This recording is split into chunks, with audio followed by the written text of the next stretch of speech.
Hi, welcome to another IELTS video. In this video, we're going to look at 9 alternative words that will help you get to IELTS Span 9. And I've used the word alternative because these are options that can be used to supplant some of the more simple words you regularly use. So using these alternatives is a great way to sound both more academic and more formal in your IELTS. As always, I'll show you exactly how to use these words in an IELTS context to curb the chances of you sounding robotic, but please be proactive and check your dictionary as you practice your use of these words. If you find this video helpful, visit my blog at IELTSIELTS.com and join us at the forum IELTSnetwork.com. The first couple of words I would like to look at are alternatives for good. They are not exact synonyms, but in the realm of describing something that is beneficial. Good is an adjective that commonly blankets all kinds of situations. Using good on your examination, in my opinion, is a wasted opportunity to demonstrate your lexical resources to your examiner. So for example, in IELTS Speaking Part 1, it is common for the examiner to ask you about your present condition or endeavors or professional direction or hobbies or interests or just generally about your current situation. And these are topics that very commonly encourage a person to use a simple word like good. So right there you've got a great opportunity to impress your examiner from the beginning of the exam. So to give you an example, if you are talking with your examiner about your profession, you might gravitate towards a phrase like, I have a good job, or my career has been good for several reasons. And some fitting alternatives could be rewarding. That's a great way, very easy way to replace the more simpler vocabulary, or satisfying.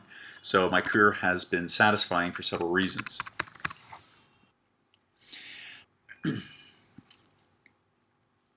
Or my time in Sydney has been good. My time in Sydney has been rewarding.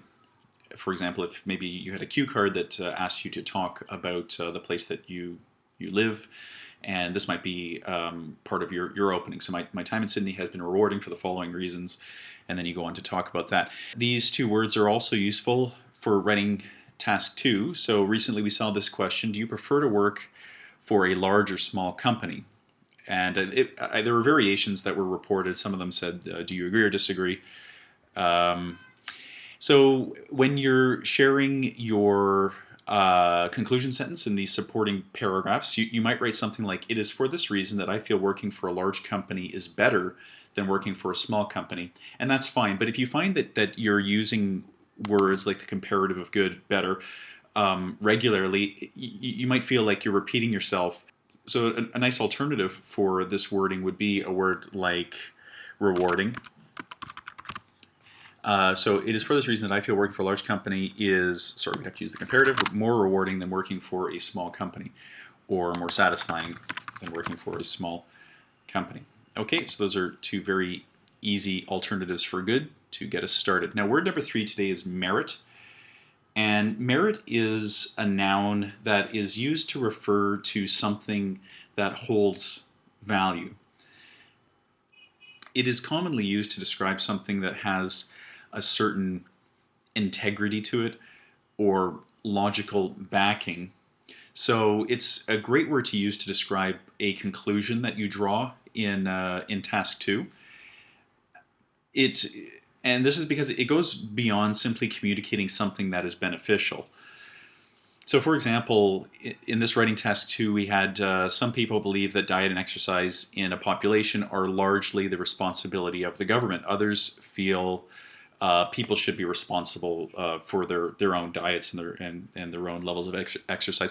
This was a question that was seen just this past, I believe it was the 19th of July. This is the question that was seen.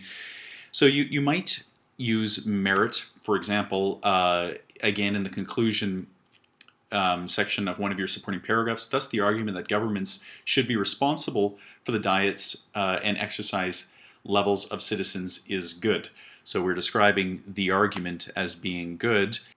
And with merit, we might say thus, there is merit to the argument that governments, just take out is good here, that governments should be responsible for the diets and exercise level of citizens. Okay, or if we were to change, go back to is good, take that out, we might say holds merit.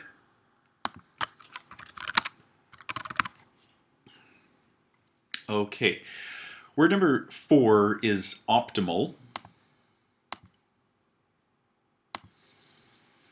And optimal is not a direct synonym for good, but it does describe something that is favorable, or more precisely, most favorable. It qualifies something that fulfills perfectly the criteria for another thing. So I guess the closest true synonym for optimal that I can think of would be a word like perfect. Okay, so it fulfills a criteria exactly. So to use the word optimal, for example, your examiner might ask you something like, "At what time of the day are you most productive?" So, this might be perhaps a part 1 question if you guys were talking about your work or something like that. And you might respond, "A good work time for me is in the morning. It is when my mind is clearest and I can." Again, you don't want to fall into the trap where you're describing everything as good. So you might say something like, "My optimal work time," and take out for me here, of course, "is in the morning. It is when my mind is clearest and I can." Another time when we might use a word like optimal is in writing task 1. This is not a recent question, but if you were given pie charts and they were comparing the diets of older men and revealing varying states of health, so maybe pie chart 1 showed balances of protein, fat, and carbohydrates, and that these balances were unhealthy, and then pie chart 2 shows a more healthy balance of these different items. So we might describe the second pie chart in this way. The second pie chart illustrates the most optimal weightings of fat, carbohydrates, and protein for men aged 50 and older. And so of course this would be replacing a word like best, which would be the superlative of good.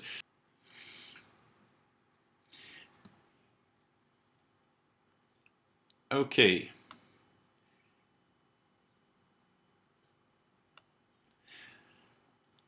An often difficult to communicate idea is that of the rate at which something happens. Candidates often incorrectly use words like faster and slower when alternatives like accelerate or retard would be more fitting and more academic sounding. So word number 5 is accelerate. Accelerate is a word that obviously refers to an item that increases in speed or pace. It's an easy word to use in place of more simple vocabulary like fast or faster or quick, and it adds a bit of decoration to your language. So, for example, in your speaking, if you're talking about your education, you might gravitate towards a wording like this: the clubs I joined at university helped me study faster, when you could say something like, the clubs I joined at university accelerated my studies. Okay, and again, this sort of use you're going to have to practice quite a bit before you get into your examination. You want to be sure that that you are able to use it quite naturally and that it's not forced. So be sure to do lots of practice with your dictionary in hand to make sure that you're using these words correctly. Okay, another speaking option perhaps. Careers in high tech are typically quick in my hometown, as many young people engage in internships at the nearby tech park. So here we're just trying to say that we're from a place that has a tech park nearby, and thus people are able to more quickly get into tech-related careers because they have this facility so close to where they live.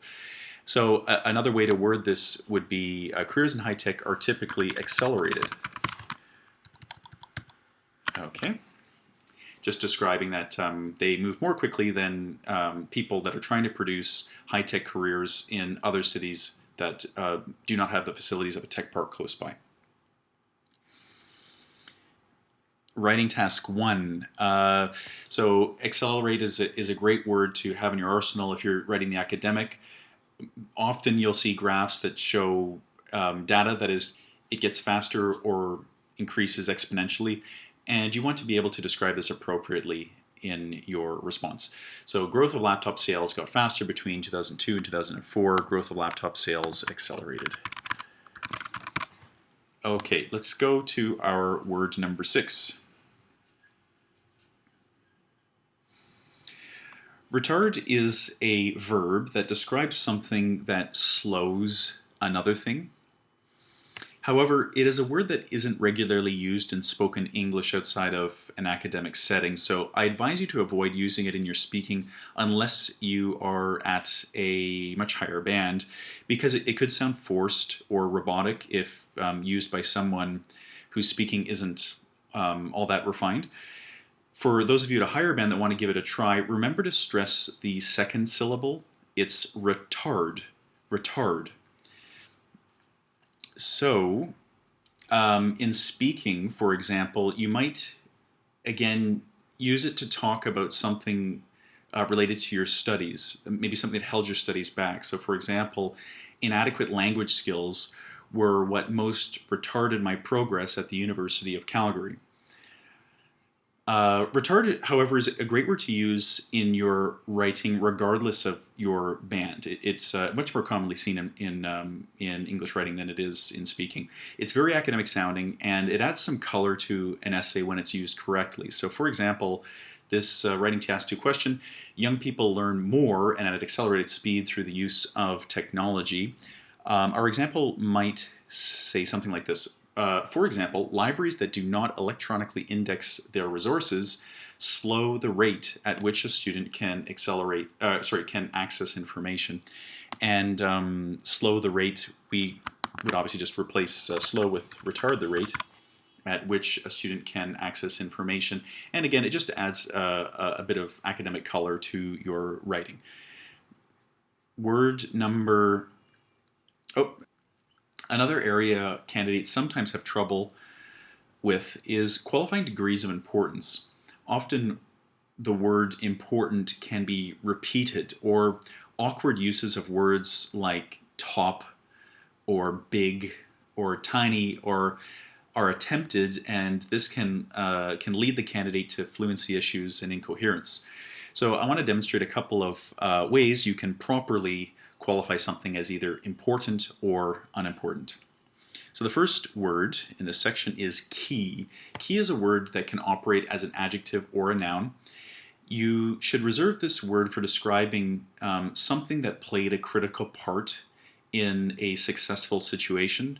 So for example, if you're given a cue card in speaking and asked to describe an individual that helped you greatly, you might say the wedding planner we hired was a key individual for 3 reasons. Firstly, he was able to, and then you go on to talk about it. And so candidates, they sometimes they will change the word important to a big or a top individual, and these are awkward and they create incoherence. Key is the word that you're looking for there. The examiner might ask you, how do you define a hero? And a response could be something like this: I think integrity, kindness, and honesty are key. And here, of course, key is acting as an adjective. To me, a hero is someone that does the right thing even when no one is looking. Okay, writing task 1. A key feature of the diagram is the pause that occurs between the first and second halves of the paper-making process. This would, of course, be for an academic exam. And the word key is here acting as an adjective to qualify feature. So we're reserving it to talk about something that is quite unique about this process. Word 8, chiefly. Chiefly is a word used to describe the main component or contributor to something. So here we see, for example, speaking. This would be in response to a part 2 monologue about an important person in your country. So the examiner might follow up. This is in part 3 now. They might ask you, what do you think, and then whoever the person was, will be most remembered for. And you may respond in this way: I think will be chiefly remembered for his contributions to science. Or writing task 2, you might use it in this manner. For example, it has long been established that carbon dioxide emissions are chiefly responsible for global warming.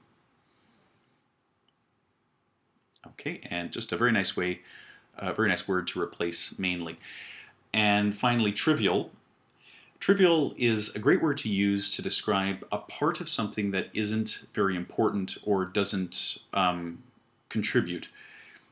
So I suppose insignificant would be a fitting synonym.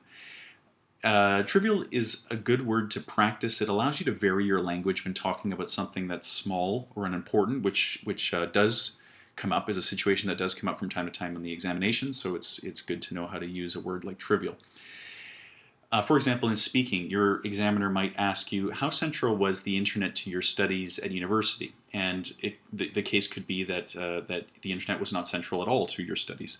And you might want to word your response in this way. To be honest, the role it played was quite trivial. I found the vast amount of my studying was done using the traditional resources found at the university library.